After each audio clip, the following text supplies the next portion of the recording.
Parlons ce matin d'une autre catégorie de Camerounais qui nous fait aussi parfois sourire. Cette catégorie qui croit avoir embauché les gens pour conduire le renversement du renouveau. Ils croient avoir recruté quelques compatriotes pour opérer le changement, eux étant assis à l'écart comme des grands patrons. Lorsqu'ils parlent de changement, c'est comme si c'était l'affaire de leurs employés qu'ils ont envoyés étudier le renversement des dictatures, qu'ils payent chaque fin du mois pour conduire le changement et attendent des bilans, des résultats.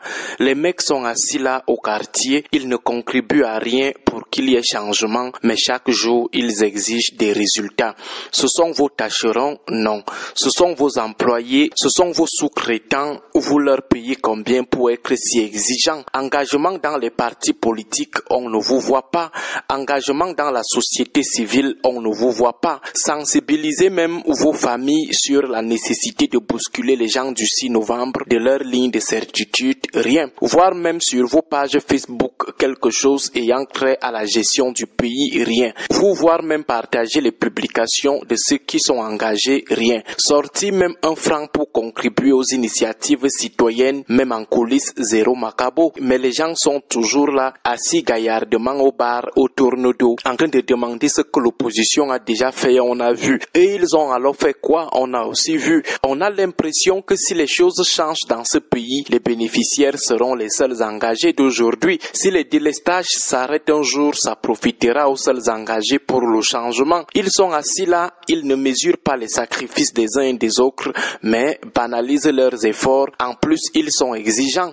Ils attendent des résultats. Tel me déçoit, tel parti politique me déçoit. Tu as déjà fait quoi pour ce parti pour qu'il ne te déçoive plus? As-tu déjà donné même un franc un jour pour soutenir une action de ce parti? As-tu déjà fait ne serait-ce qu'une simple publication sur ta page Facebook pour encourager ce parti ou son leader?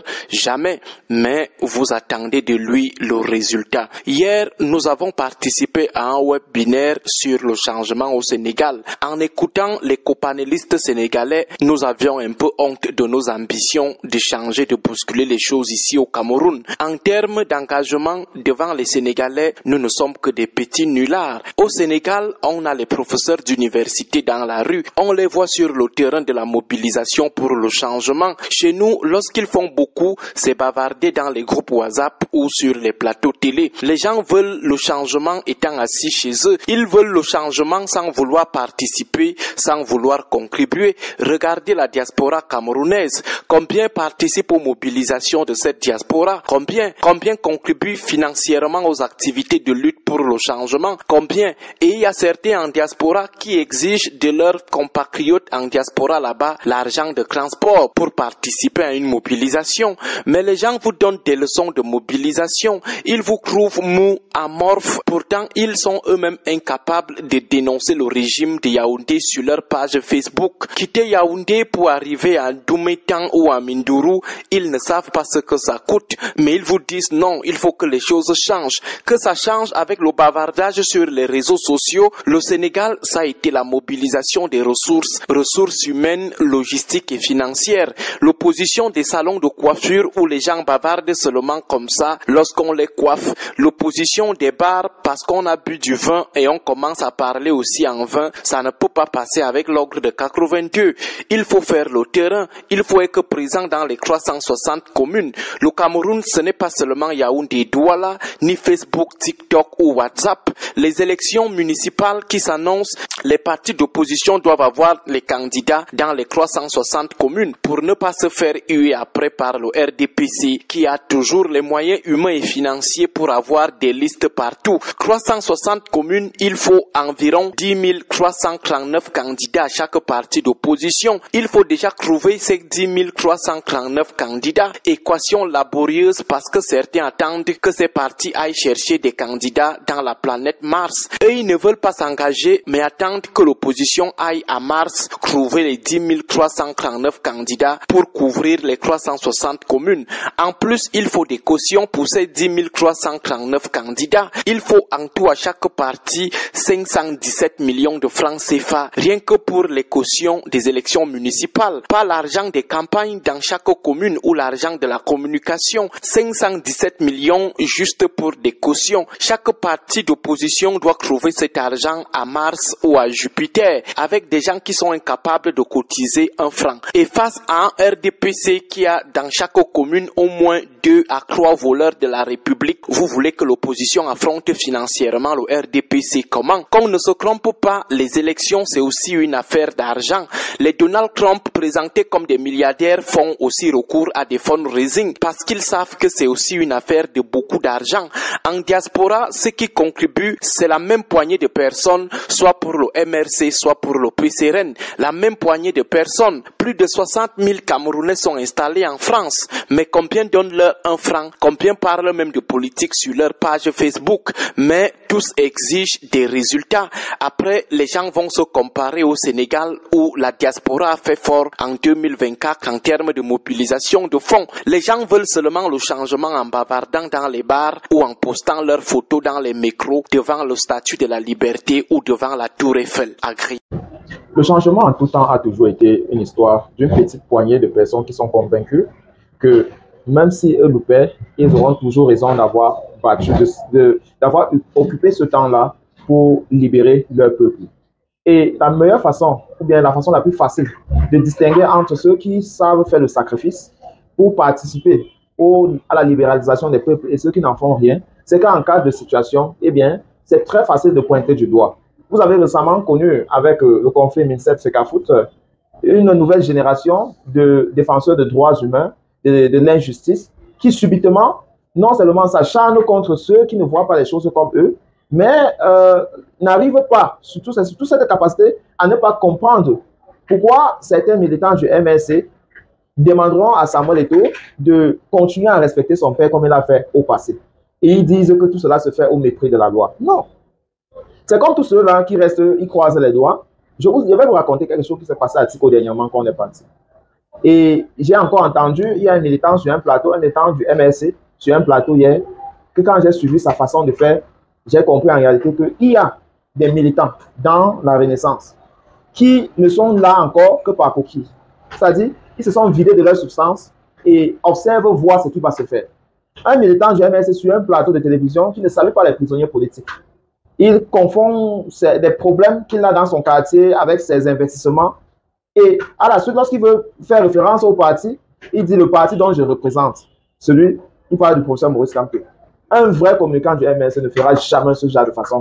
Cette légèreté de langage. Parce qu'il y a des combats qui sont très pertinents à chaque soldat de la Renaissance. C'est d'abord la libéralisation de tous les prisonniers politiques. C'est d'abord ça. Et à un certain niveau, toi, le petit toi qui est sur le plateau, tu ne dois même pas faire qu'on connaît que tu existes. Mais il a passé le temps à vouloir montrer qu'il a des investissements ici et là. C'est un comportement à dénoncer. Alors, je vous parlais de Tico, où un militant, il est venu, il est passé là où nous étions en train de mobiliser les Camerounais pour aller s'inscrire sur les listes électorales. Je dis, il a passé, il a observé comment ce sont ses collègues, ce sont ses AP qui ont vu comment il passait. Et lorsque nous étions nous en train de charbonner dans le marché, lorsque les gars nous ont donné le rapport, nous on a tout simplement dit, voilà. Et c'est ceux-là qui sont bêtes et ongles sur les réseaux sociaux en train de donner les leçons matin, midi, soir. C'est-à-dire, ils sont là assis tranquillement à prendre une bière, à raconter des histoires, mais ils espèrent que le miracle s'opère. Même quand on parle du Sénégal, là, ce n'est pas tout le monde au Sénégal qui était concerné. Jamais. Ça a toujours été une poignée de personnes déterminées. Parce que le degré de ta détermination expliquera ton comportement sur le terrain. On parle de terrain. Quand tu arrives sur le terrain, il y a des personnes qui arrivent sur le terrain, ils sont timides. Je dis, tu vois bien quelqu'un sur le terrain, mais la personne n'est pas capable d'aller à la rencontre de l'autre qui le convainc. On a connu des cas comme ça beaucoup. Donc, à un moment donné, il faut soi-même juste se poser la question, le changement que je cherche, quelles sont les méthodes que je fais, quelles sont les activités que je fais, quels sont les projets que je participe, pour que ce changement arrive. Parce que voyez-vous, lorsque le changement arrive, que ce soit dans le cadre familial, que toi et ta femme et les enfants, vous avez galéré, celui par qui le changement arrive est le premier bénéficiaire. C'est-à-dire, si l'argent arrive plus dans la poche de ta femme, elle serait beaucoup plus à l'aise que toi qui dois profiter de cela. Donc, chaque fois que nous attendons que le changement arrive, il faudrait qu'on se demande, finalement, si le changement arrive, est-ce que je vais aimer ma posture d'accompagnateur? Parce que, voyez-vous, aujourd'hui, dans le plan de la Renaissance, tous ceux qui ont fait la prison ont une primeur sur le reste, que vous le vouliez ou pas. C'est une évidence. Parce qu'ils n'ont pas seulement bavardé, ils ont payé par le prix de leur courage. Et en politique, ça se récompense. Il y en a malheureusement qui, ayant payé ce prix-là, c'était au hasard, une fois sortis, ont tourné leur veste. Voilà les doubles perdants. À la fois, ils ont perdu parce qu'ils n'ont pas cru à la Renaissance, mais ils ont encore perdu parce qu'ils sont devenus des agents. Ils ont trahi. Vous comprenez un peu? Donc, où est-ce que tu te positionnes? Il faut toujours apprécier le chemin parcouru et te poser régulièrement la question, quel est mon apport dans le changement que j'attends? Lorsque tu ne fais pas cela, parce qu'à l'époque, on était à la jeune chambre, on nous apprenait le Active Citizen Framework, qui parle de la concertation au diagnostic, pour que tout le monde qui est concerné par une cause puisse soit donner ses idées, soit mettre ses fonds, soit donner son temps volontiers pour qu'on arrive à résoudre un problème social, un problème communautaire, un problème national. Personne, mais alors personne ne peut battre en brèche et lorsqu'il y a changement, il espère venir occuper les premiers rangs. Non. C'est que ce comportement de clochardisation, c'est-à-dire vouloir le résultat de ce que les autres sont battus à faire, n'est pas bon. Et à travers cette vidéo, on veut te faire comprendre, il faut t'impliquer, il faut t'impliquer. Là, c'est le livre de Ekanga, Wilfred Ekanga, il faut t'impliquer. Parce qu'il avait observé dans la diaspora que le pays, beaucoup de Camerounais viennent et rentrent dans la diaspora, mais il semblerait que chaque fois qu'ils sont au Cameroun, ils oublient carrément ce qu'ils ont vu ailleurs. Et une fois qu'ils sont dans la diaspora, ils oublient leurs souffrances qui sont au Cameroun. Lui, il a voulu leur faire comprendre que non, en réalité, nous devons nous impliquer au Cameroun pour que les choses changent, un peu à l'image de ce qu'on vit à la diaspora. À très bientôt.